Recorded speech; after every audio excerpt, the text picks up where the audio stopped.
Hello friends, आप सभी का मेरे YouTube channel SS tech grip पे बहुत बहुत स्वागत है। और इससे पहले की वीडियो अगर आपने देखी होगी तो हमने नेटवर्क लोड बैलेंसर से रिलेटेड पूरा कंप्लीट उसमें कर दिया था, और उसके बाद उसमें हमने एक लैब भी किया था जिसमें हमने देखा था कि नेटवर्क लोड बैलेंसर कैसे क्रिएट करते हैं, कौन से पोर्ट असाइन करते हैं अपने टारगेट ग्रुप को। ये सारी चीज़ें हमने उसमें देख ली थी।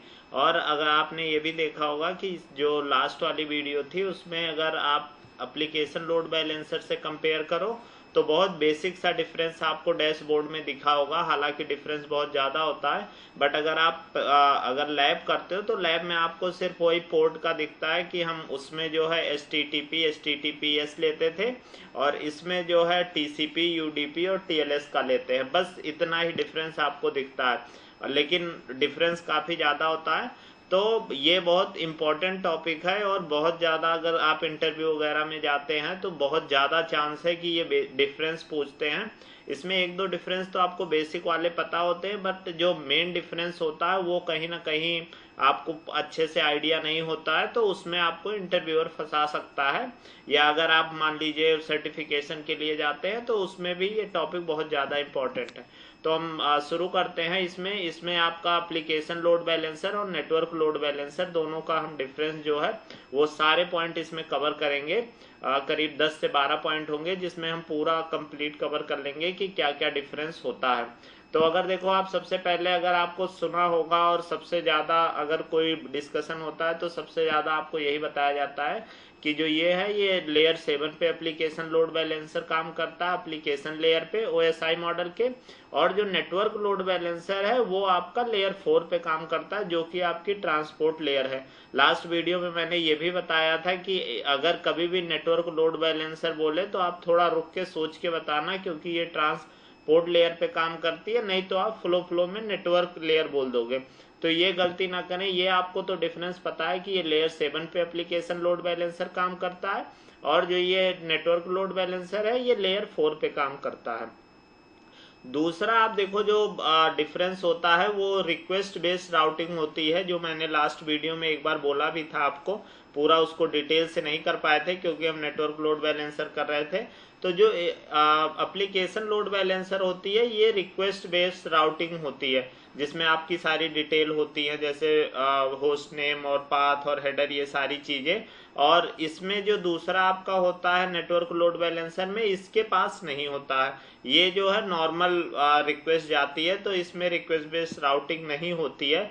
अब अगर आपको जानना है कि रिक्वेस्ट बेस्ड राउटिंग होती क्या है, और इसके बारे में मैं आपको थोड़ा सा बता भी देता हूं। और ये बहुत ज़्यादा, अगर किसी इंटरव्यू में आपने ये पॉइंट अगर बता दिया कि रिक्वेस्ट बेस्ड राउटिंग का, तो मुझे लगता है बहुत ज़्यादा चांस है आपका सिलेक्शन होने का। क्योंकि अगर ये पॉइंट आपने डिस्कशन किया, इसका मतलब ये है कि आपको एप्लीकेशन लोड बैलेंसर और नेटवर्क लोड बैलेंसर में बहुत अच्छी अंडरस्टैंडिंग है, तभी आपको ये पॉइंट बहुत अच्छे से एक्सप्लेन आप कर सकते हो। तो इस पॉइंट को मैं थोड़ा अच्छे से एक्सप्लेन कर देता हूँ। जैसे देखिए, ये क्या होता है कि रिक्वेस्ट बेस्ड राउटिंग आपकी जो होती है, जैसे आपने एप्लीकेशन लोड बैलेंसर में देखा होगा एक्स फॉरवर्डेड फॉर करके रहता है, जिसमें आपका रिक्वेस्ट हेडर रहता है। तो जो आप, अगर मैं यहाँ से बैक चल के और आपको दिखाता हूँ,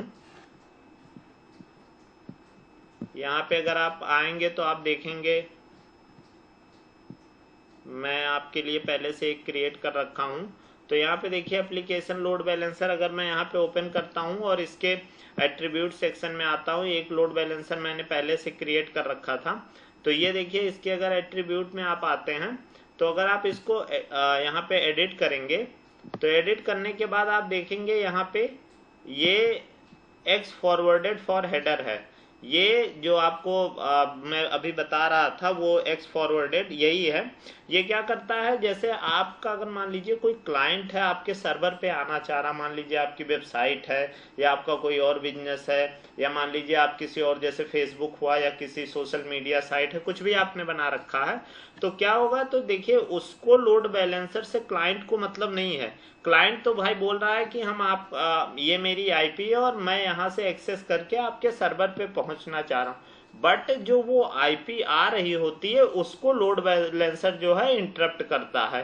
कि भाई ऐसे हम आपको अलाउ नहीं कर सकते हैं, हम पहले पूरा देखेंगे, चेक करेंगे और सारी चीजें उसके बाद अलाउ करेंगे, क्योंकि उसको मैनेज करने की जिम्मेदारी कंपनी ने मुझे दे रखी है कि आपने सारी जो रिस्पॉन्सिबिलिटी है वो लोड बैलेंसर को दे रखी है कि आपको हेल्दी भी चेक करना है, सारी चीजें चेक करनी है। तो वहीं पे वो क्या करता है, वहां पे वो जो क्लाइंट की आईपी है और हेडर है उसको वो स्टोर करता है।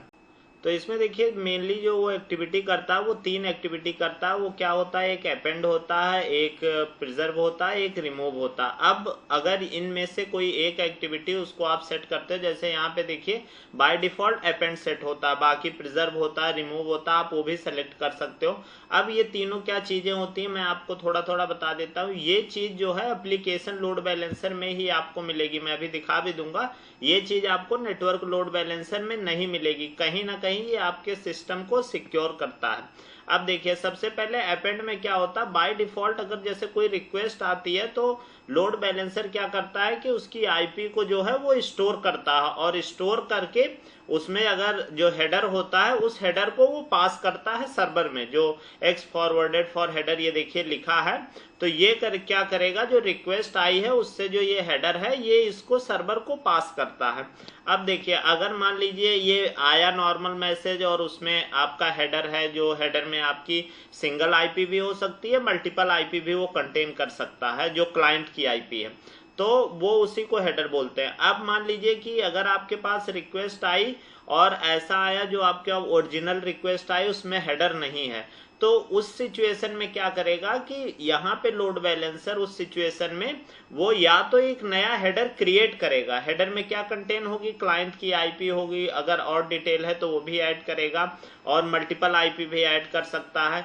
तो पहला तो काम ये हो गया कि वो उसमें ऐड करेगा, अगर मान लीजिए उसमें नहीं है, या तो उसका नया क्रिएट करके वो उसको भेजेगा, हेडर को पास करेगा, और अगर मान लीजिए नया पहले से कोई एग्जिस्टिंग हेडर उसके पास, अगर कोई एग्जिस्टिंग हेडर रहेगा उसके पास लोड बैलेंसर के पास, तो उस हेडर में वो मतलब डिटेल अटैच करके और उस हेडर को वो पास कर देता है सर्वर को। तो ये आपका काम होता है कि जो आपका अपेंड है जो बाय डिफॉल्ट हमने ले रखा है, तो इसमें क्या करता है वो, उसमें यही करता है बाय डिफॉल्ट कि जो आईपी आएगी उसको स्टोर करके हेडर को पास करेगा, हेडर को सर्वर को पास करेगा। अगर मान लीजिए हेडर नहीं है तो या तो वो सर्वर क्रिएट करेगा और लोड बैलेंसर क्रिएट करेगा नया हेडर, और नहीं तो अगर कोई एग्जिस्टिंग हेडर है तो वो उसको अटैच कर देगा इसके साथ। ये काम आपका होता है कि अपेंड में ये हो गया।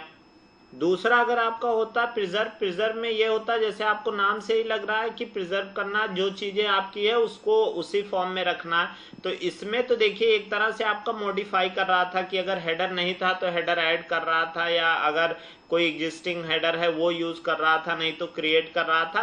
प्रिजर्व में ये बोलता है कि जिस फॉर्म में ओरिजिनल हमारा रिक्वेस्ट आया है सेम उसी फॉर्म में सर्वर को आप पास करो बिना कुछ चेंज किए। तो यहाँ पे मतलब लोड बैलेंसर की क्या होती है, रिस्पॉन्सिबिलिटी कम हो जाती है। यहाँ पे उसके पास रिस्पॉन्सिबिलिटी ज्यादा है कि सब कुछ करना है। यहाँ उसको बोल दिया कि जिस फॉर्म में रिक्वेस्ट आ रही है आपको उसी फॉर्म में सर्वर को पास करना, वो होती है आपकी। अगर आप ये ऐसे प्रिजर्व यहाँ सेलेक्ट करते हो तो ये कंडीशन आपकी बनती है प्रिजर्व में। और आपका देखिए जो तीसरा आता है रिमूव, रिमूव में क्या होगा कि अगर हेडर आ रहा है तो वो हेडर को रिमूव करके आप भेजो, क्योंकि हेडर में हो सकता है मल्टीपल आईपीज हो या जो भी रिक्वेस्ट क्लाइंट की रही हो उस अनुसार। तो इस सिचुएशन में होता है कि आप उसको रिमूव करके भेजो। तो जो बाय डिफॉल्ट होता है वो अपेंड होता है, और अपेंड ही हमारा सेफ होता है हमारे सिस्टम के लिए। अब अगर आपको ये एप्लीकेशन लोड बैलेंसर में समझ में आ गया, अगर आप यहाँ पे आओगे नेटवर्क, जैसे ये देखिए हमने एक नेटवर्क लोड बैलेंसर क्रिएट किया है। अब अगर आप एनएलबी का देखोगे एट्रीब्यूट में, उसके एट्रीब्यूट में आपने देखा, और अगर आप यहाँ पे आके देखोगे, यहाँ पे देखो आप क्रॉस जोन लोड बैलेंसिंग है, मॉनिटरिंग और प्रोटेक्शन, और इसके आप एट्रीब्यूट में अगर यहाँ पे जो मैंने अभी आपको दिखाया भी था कि अगर यहाँ पे आके आप एएलबी का और इसके एट्रीब्यूट में आप देखोगे, तो इसके एट्रीब्यूट में आप देखोगे कितनी ढेर सारी चीजें, एचटीटीपी और भी चीजें हम पहले ही डिस्कशन कर चुके हैं। तो ये आप देखो कि अपेंड की यहाँ पे बात आ गई जो बाय डिफॉल्ट है एक्स फॉरवर्डेड। तो ये बहुत ज्यादा मतलब इंपॉर्टेंट पॉइंट है, इसको आप अगर कहीं इंटरव्यू में जाइए, अगर डिफरेंस पूछा जाए तो इसको आप जरूर बताना कि जो हमारा ये है इसमें एक्स फॉरवर्डेड के बारे में बात कर देना, और उसके बाद ये रिक्वेस्ट बेस्ड राउटिंग की बात जरूर करना। उसके बाद अगर हम तीसरे पॉइंट पे आते हैं, तीसरे पॉइंट में आप देखोगे कि जो प्रोटोकॉल सपोर्ट कर रहा है, तो ये जो है HTTP, HTTPS और gRPC 3 प्रोटोकॉल ये सपोर्ट करता। और अगर यहाँ पे आओ आप तो देखोगे ये कौन कौन सा प्रोटोकॉल सपोर्ट करता है, ये TCP करता है, UDP करता है और TLS करता है। ये 3 प्रोटोकॉल ये सपोर्ट करता है, क्योंकि लेयर 4 पे यही प्रोटोकॉल होते हैं, TCP, UDP, TLS। और आपका जो लेयर 7 पे है वो HTTP, HTTPS और GPRC, ये 3 प्रोटोकॉल होते हैं। इसमें आप देखो HTTP, HTTPS तो आपको पता होगा। तीसरा जो आपका प्रोटोकॉल होता है gRPC, इसका देखिए क्या आपको बेसिक में बता देता हूं कि ये क्या होता है। ये होता है रिमोट प्रोसीजर कॉल जो होती है, इसका फुल फॉर्म होता है। एक तरह का ये फ्रेमवर्क है, जो आप जाओगे आगे अगर पढ़ोगे एपीआई के बारे में, तो एपीआई को बनाने के लिए, फास्ट बनाने के लिए ये यूज किया जाता है। जैसे अगर आप AWS की बात करो कि क्लाउड में बहुत फेमस है, ऐसे अगर एपीआई में आप बात करोगे तो जो ये है आपका gRPC, ये बहुत ज्यादा फेमस है। और ये जो बहुत बड़ी बड़ी कंपनियां हैं, जैसे आपकी मान लो नेटफ्लिक्स हो गई, IBM हो गई, सिस्को हो गई, ये सारी कंपनियां इसका यूज करती हैं। ये मतलब जो आपकी नॉर्मल एपीआई होती है वो समझ लो ये करीब अगर रिक्वेस्ट सेंड कर रहा है तो कम से कम 10 गुना ज्यादा इसकी स्पीड आपकी बढ़ा देगा। तो कितना क्विक आपको रिस्पांस मिल रहा है, उसमें आप इसका यूज किया जाता है। और अगर मान लीजिए कि अगर डाटा रिसीव कर रहा है वो थोड़ा कम होता है, 7 to 8 टाइम्स होता है। तो ये आपकी जो डिटेल हो गई, ये हो गई इसकी gRPC। तो ये भी बहुत इंपॉर्टेंट टॉपिक है, जब कभी अगर आप एपीआई वगैरह पढ़ोगे तो इसके बारे में पढ़ोगे। और उसके बाद अगर आप देखोगे यहाँ पे दूसरे नंबर पे जो इसमें है, इसमें आपको TCP, UDP और TLS तीनों पॉइंट पता ही है। ये अगर आपने देखा होगा तो उसमें मैं एक बार आपको दिखा देता हूँ। यहाँ पे आके अगर आप लोड बैलेंस यहाँ पे आते हो और टारगेट ग्रुप में यहाँ मैंने आपको जो दोनों लैब की थी उसमें हमने ये देखा था। तो यहाँ पे देखिए टारगेट ग्रुप हालांकि मैंने बना रखे हैं। अगर मान लीजिए कोई आप नया टारगेट ग्रुप यहाँ पे क्रिएट करते हैं और यहाँ पे आते हैं तो आप यहाँ पे देखेंगे ये सारी HTTP, HTTPS, TCP, TLS, UDP सारी चीजें आपको यहाँ पे मिल रही हैं। तो यही चीजें वहाँ की कौन कौन सा प्रोटोकॉल सपोर्ट करता है। अब ये अगर आप मान लो यहाँ पे देखोगे कि यहाँ पे ये 3 जो हो गए ये आपके नेटवर्क लोड बैलेंसर के हो गए, और ये 3 जो आपके हो गए ये आपके एप्लीकेशन लेयर के हो गए। तो ये चीज आप याद रखिएगा। उसके बाद अगर आप आगे बढ़ते हैं तो आप आगे इसमें देखिए जो अगला है कि टारगेट ग्रुप क्या क्या हो सकता है। यहाँ पे मैंने लिखा नहीं है, बहुत जल्दी जल्दी में बनाया है, तो आप इसको अगर आप नोट कर रहे होंगे तो लिख दीजिएगा कि टारगेट ग्रुप में आप क्या क्या ले सकते हैं। तो यहाँ पे देखिए, यहाँ पे EC2 इंस्टांस है और IP एड्रेस है और लेमडा, ये तीनों इसमें यूज होता है। जो आप अगर मान लीजिए कि टारगेट जो अभी मैंने इससे पहले की वीडियो आपने देखी होगी जिसमें हमने EC2 इंस्टांस लिया था, तो उसमें IP भी आप ले सकते हैं, लेमडा भी ले सकते हैं। और अगर आप इधर देखोगे इसमें EC2 इंस्टांस और IP दोनों में होता है। आप मतलब NLB में एडवांटेज ये होता है, अगर कंपनी ज्यादा सिक्योर करना चाहती है तो वो नेटवर्क बैलेंसर में जो टारगेट है वो एप्लीकेशन लोड बैलेंसर सेलेक्ट कर सकती है। और वो आपने देखा भी होगा कि उसमें जो टारगेट में था उसमें एप्लीकेशन लोड बैलेंसर का भी ऑप्शन आ रहा था।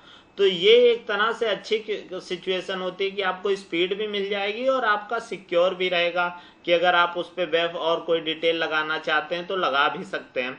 तो ये आप ऐसा भी कर सकते हैं कि नेटवर्क लोड बैलेंसर क्रिएट करिए और उसका जो टारगेट है उसमें एप्लीकेशन लोड बैलेंसर का यूज कर लीजिए। और ये चीजें आप उसमें अगर टारगेट ग्रुप में देखेंगे तो आपको मिल भी जाएगी।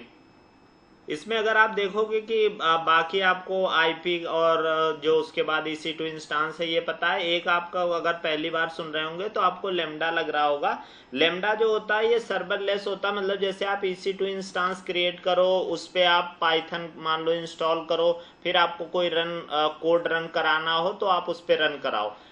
जैसे मान लीजिए आपको पाइथन रन कराना है, तो अगर इसमें कोई भी, अगर मान लीजिए आपके पास जैसे पाइथन इनकी लैंग्वेज है या PHP है, जो भी लैंग्वेज है वो लैंग्वेज आप इस पे रन करा सकते हो। इसमें क्या होता है, आपको इंस्टांस क्रिएट करने की जरूरत नहीं है। इसका एडवांटेज ये होता है कि जब तक आपका कोड रन कर रहा है, मतलब जब तक आप यूज कर रहे हैं तब तक आपको चार्ज देना। जैसे मान लीजिए आप EC2 इंस्टांस यूज कर लिए और 8-10 घंटे उस पर काम करते हैं, कोड रन कराते हैं, बाकी टाइम आप उसको ऐसा छोड़ देते हैं, तो उसका भी आपको पैसा देना पड़ता। पर जो लेमडा में है, लेमडा में जितने टाइम, अगर 8 घंटे आप कोड रन कराते हैं तो बस 8 घंटे का पैसा देना है। तो ये मतलब आपको जो डेवलपर के लिए होता है कि टेस्टिंग करनी है, बार बार कोड चेक करना है, तो वो जनरली प्रेफर लेमडा करते हैं। तो आपको ये चीजें भी समझ में आ गई होंगी कि लेमडा क्या होता है। और उसके बाद अब देखिए, अगर अगले पॉइंट की आप बात करो तो इसमें देखिए जो मैंने बताया भी था कि ये क्या होता है, समटाइम्स एरर शो करता है जब बहुत मतलब हाई ट्रैफिक एकाएक स्पाइक आ जाए, कि जैसे 1000-2000 रिक्वेस्ट आ रही थी, एकाएक 50,000 पहुंच गई। तो उस सिचुएशन में ये आपका नेटवर्क लोड बैलेंसर जो है ये थोड़ा थोड़ा जो है लैग करने लगता है। लेकिन ये जो है ये देखिए बहुत इजिली जो है बहुत हाई ट्रैफिक को नेटवर्क लोड बैलेंसर मैनेज कर लेता है, और अनएक्सपेक्टेड जो ट्रैफिक स्पाइक होती है उसको भी बहुत आसानी से मैनेज कर लेता है। इसमें वो इशू नहीं आता। इसको अगर 2000 से सीधा 50,000 भी जाता है तो भी, और उसका रीजन आपको कहीं ना कहीं समझ में आ गया होगा कि क्यों ऐसा हो रहा है। क्योंकि देखिए इसके पास कितना हेडर है, कितना काम है, क्या क्या करना है। इसमें क्या है कि आ रही है ट्रैफिक को भेज रहा सीधा, तो इस वजह से ये बहुत ज्यादा ट्रैफिक को मतलब IP स्टोर करना, सारी डिटेल वो करना, तो ये इसके लिए थोड़ा सा मुश्किल होता है यहाँ पे। अगर उसके बाद आप अगला टॉपिक आओगे, इसमें अगला पॉइंट देखोगे तो इसमें लो लेटेंसी होती है। मतलब ये भी फास्ट होता है। ये आप नहीं बोल सकते हो कि network application load balancer slow होता है, ये भी बहुत ज्यादा फास्ट होता है। मैंने आपको दिखाया भी था कि कितना क्विक, जैसे क्लिक कर रहे थे रिस्पॉन्स कर रहा था। तो ये जो इसमें होती है लिटेंसी जो होती है लो होती है। लेकिन अगर आप इसकी बात करोगे नेटवर्क लोड बैलेंसर की, तो इसकी तो बहुत ज्यादा ही कम होती है, अल्ट्रा लो लेटेंसी होती है, कि आप कितना भी ज्यादा रिक्वेस्ट आ रहा है और आप जैसे ही हिट मारोगे तुरंत आपको रिस्पॉन्स दे देगा। तो ये कहीं ना कहीं इसकी स्पीड का जो है वो एडवांटेज इसके साथ रहता है। अब अगर आप अगले पॉइंट पे आओगे, अगला पॉइंट आप देखोगे क्या है कि high security, because security group of ALB control inbound traffic target reachable from ALB only. जो मैंने आपको बताया था कि ALB में आपके पास क्या ऑप्शन था, ALB में आप ऐसा कर सकते थे कि जो टारगेट है उनकी जो IP है उसको हम कनेक्ट कर देंगे सीधा उससे एप्लीकेशन लोड बैलेंसर से। तो मतलब कोई भी पर्सन हमारे इंस्टांस को डायरेक्ट कुछ कम्युनिकेट नहीं कर पाएगा, जो भी रिक्वेस्ट आएगी वो सीधा सीधा आपके उससे एप्लीकेशन लोड बैलेंसर से आएगी। तो इनबाउंड आउटबाउंड आप रूल सेट कर सकते हैं कि किसको आपको अलाउ करना है, किसको नहीं अलाउ करना, कौन से पोर्ट को अलाउ करना, कौन से को नहीं करना है। वो सारी चीजें मैंने आपको एप्लीकेशन लोड बैलेंसर में दिखाया था, तो वो भी आप यहाँ पे सेट कर सकते हैं। और इसमें जो होता है नेटवर्क लोड बैलेंसर में ये चीजें कहीं ना कहीं मिस होती है, क्योंकि उसमें आप security group, inbound outbound rule और ये सारी चीजें आप नहीं देख सकते हो।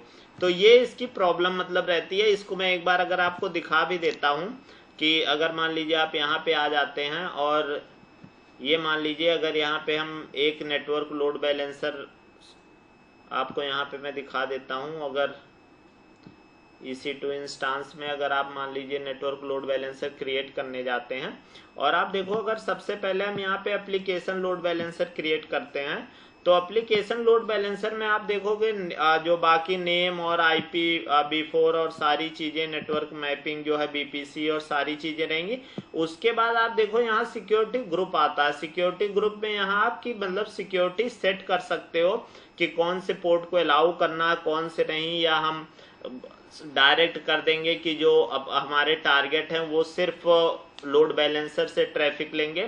ये सारी चीजें हम इसमें सेट कर लेते हैं। तो देखो आपका लिसनर एंड राउटिंग से पहले, और इसके आपका देखो अगर नेटवर्क मैपिंग जो है इसके बाद अगर आप देखोगे तो ये आपका सिक्योरिटी ग्रुप आता है। बट अगर आप यही देखोगे, यहाँ से बैक आके मैं आपको दिखा देता हूँ उसमें नेटवर्क लोड बैलेंसर में अगर आप मान लीजिए यहाँ से नेटवर्क लोड बैलेंसर सेलेक्ट करते हो और नेटवर्क लोड बैलेंसर पे अगर आप यहाँ पे क्लिक करते हो क्रिएट पे, तो यहाँ आप देखोगे कि जो इंफॉर्मेशन थी ठीक थी।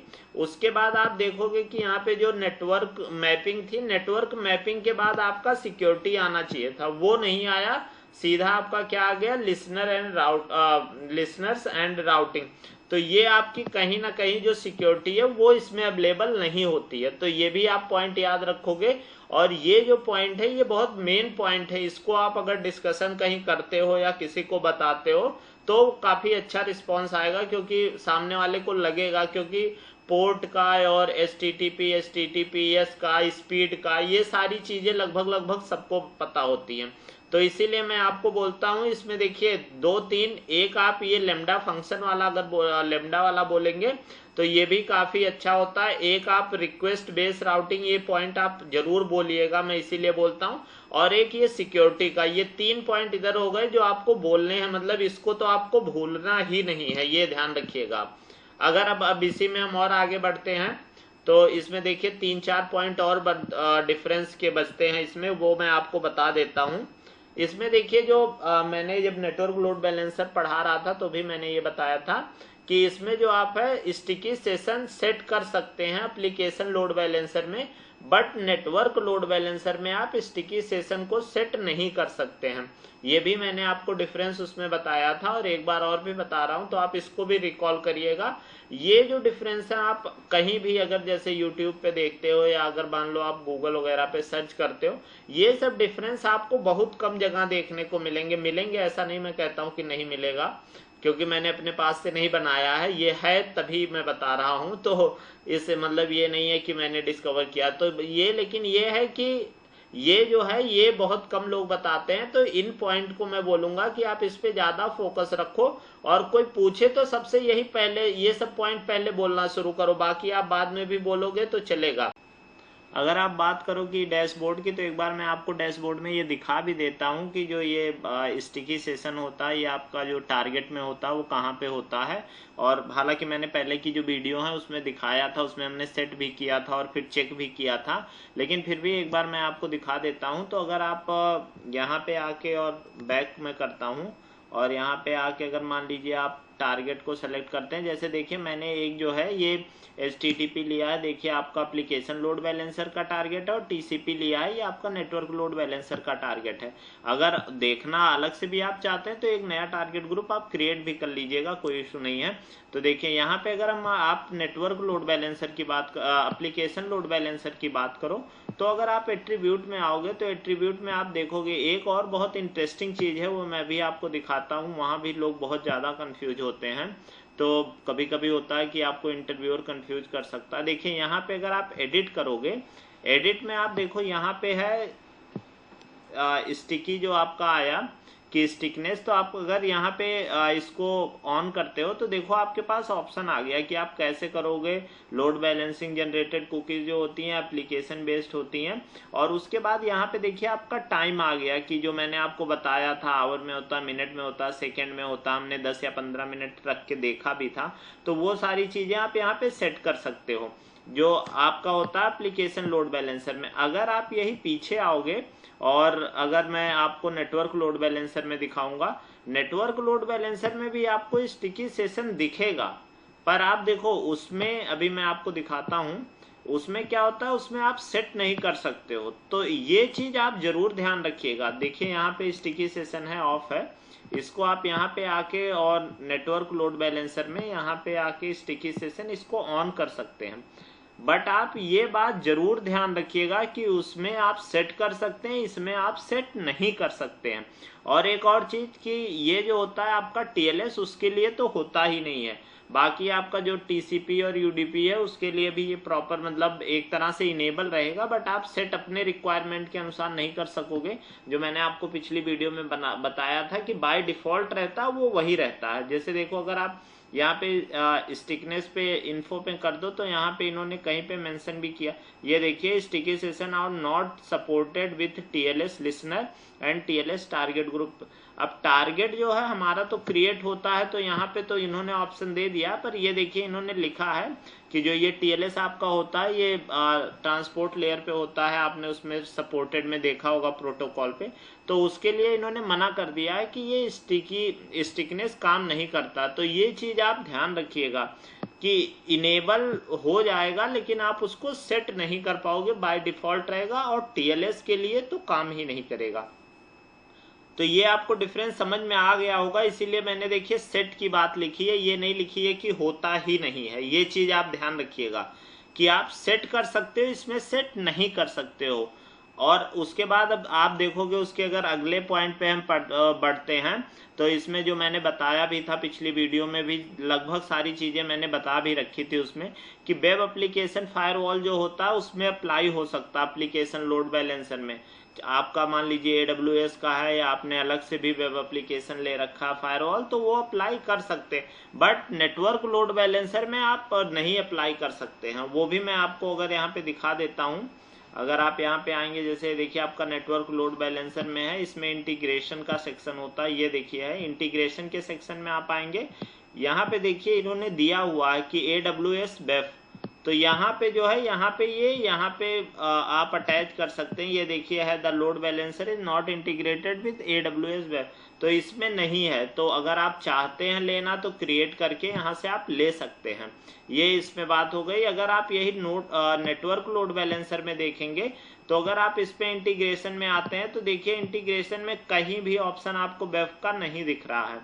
तो ये बातें आपको क्लियर हो गई होंगी। और आप यहाँ से, इसलिए मैं आपको साथ साथ ये भी दिखाता हूँ कि मैं अगर आपको ऐसे बोल देता हूँ कि ये ऐसा होता है तो आप हो सकता है ना विश्वास करें, तो इसलिए मैं आपको पॉइंट वाइज दिखाता भी चलता हूँ कि कहाँ वो सर्विसेज होती हैं और दूसरे में कहाँ नहीं है, तो जिससे आपको बहुत अच्छे से समझ में आए और आप भूलेंगे भी नहीं। अगर मान लीजिए आपको कभी जरूरत भी लगी तो आप देख भी सकते हैं, ऐसा ना हो कि आप रट के पॉइंट जाएं, वो जो स्कूल कॉलेज में होता है उससे आपको बाहर निकलना होगा। अब आपको चीजें समझनी होंगी, क्योंकि तभी आप टेक्निकल और इंटरव्यूज में वो घुमा घुमा के पूछेंगे तो आप रट के नहीं निकाल सकते हैं। तो ये बातें आपको समझ में आ गई होगी कि वेब एप्लीकेशन फायरवॉल का होता है और इसमें जो होता है वेब एप्लीकेशन फायरवॉल नहीं होता है नेटवर्क लोड बैलेंसर में। उसके बाद ये देखिए मल्टीप्लेक्सिंग होती है। मल्टीप्लेक्सिंग अगर आप नेटवर्किंग जानते हैं, देखिए उसमें पढ़ाया जाता है बीटेक में कि रीयूज कनेक्शन टू टारगेट। इसमें देखिए मैं आपको बता देता हूँ कि इसमें क्या होता है कि मल्टीप्लेक्सिंग में क्या होता है कि जैसे जो आपका लोड बैलेंसर है, मान लीजिए वो टारगेट से कम्युनिकेट किया हुआ, तो क्या होगा, वो उसमें प्रोसेस होता है, हैंडशेक और भी काफी प्रोसेस होता है, वो कंप्लीट करके उसने कुछ कनेक्शन बनाए होंगे। अगर मान लीजिए कोई नई रिक्वेस्ट आती है तो वो क्या करेगा कि अगर कोई कनेक्शन जो बना हुआ है, दूसरे क्लाइंट ने जब रिक्वेस्ट डाली थी तो उसने बनाया था, जैसे मान लीजिए ABCD 4 लोग हो गए, अगर मान लीजिए AB 2 लोग आए और दोनों बोले हमें सर्वर से कम्युनिकेट करना है, तो वो क्या करेगा, 2 कनेक्शन बनाएगा, दोनों को कम्युनिकेट कराएगा।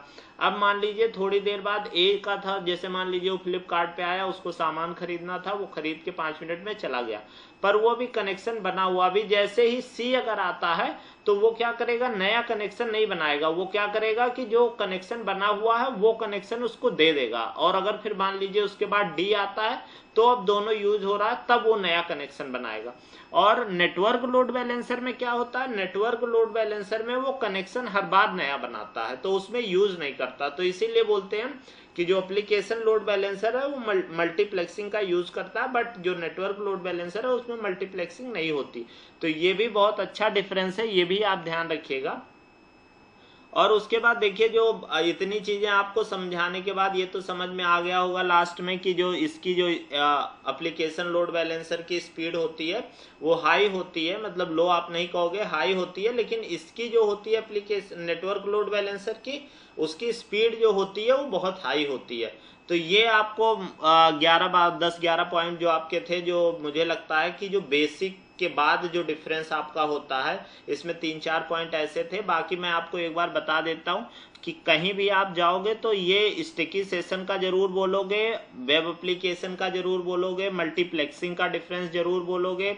उसके बाद आप देखो इसमें रिक्वेस्ट बेस्ड राउटिंग आपको बोलनी है, लेमडा नहीं होता है उसमें टारगेट, ये आपको बोलनी है। उसके बाद आप ये सिक्योरिटी का बोलोगे, ये सारे पॉइंट तो आप जरूर बोलोगे। ट्रैफिक को मैनेज नहीं कर पाता बहुत ज़्यादा एप्लीकेशन, लोड बैलेंसर बहुत ज़्यादा अगर आ जाती है तो ये सारे पॉइंट आप बोलोगे। बाकी ये लेयर और ट्रांसपोर्ट लेयर एप्लीकेशन, ये जिससे भी पूछते हैं वो सबको ये चीज़ें पता होती है।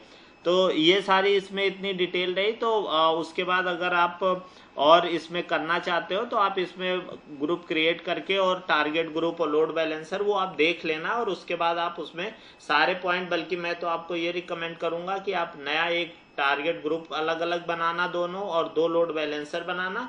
उसके बाद ये जो सारे डिफरेंस हैं आप इनकी फोटो खींच लेना या स्क्रीनशॉट ले लेना, और इन दोनों फोटो जो ये हैं ये सारे डिफरेंस एक एक करके खुद आप मैच कराना। और अगर नहीं फिर उसमें कुछ कंफ्यूजन होता तब आप वीडियो फिर देखना, तो आपको सारे पॉइंट बहुत अच्छे से क्लियर हो जाएंगे। तो इस वीडियो में इतना ही करते हैं। इसकी नेक्स्ट वीडियो में एक अभी जो आपका क्रॉस जोन आपने देखा होगा कहीं कहीं आ रहा था, तो क्रॉस जोन लोड बैलेंसिंग के बारे में थोड़ा बताएंगे, और उसके बाद जो गेटवे लोड बैलेंसर और क्लासिक लोड बैलेंसर के बारे में बस थोड़ा सा डिस्कशन करेंगे, क्योंकि वो बहुत आउटडेटेड हो गया। गेटवे यूज होता है लेकिन वो मतलब इंडस्ट्री में क्यों यूज होता है वो भी मैं आपको बता दूंगा। बाकी उस पर हम लैब ज्यादा नहीं करेंगे, एक बार मैं आपको डैशबोर्ड दिखा दूंगा और कैसे कैसे होता है आप देखोगे सारी चीजें सेम ही होती हैं, तो वो करेंगे। और उसके बाद हम उस अपने अगले टॉपिक पे बढ़ेंगे।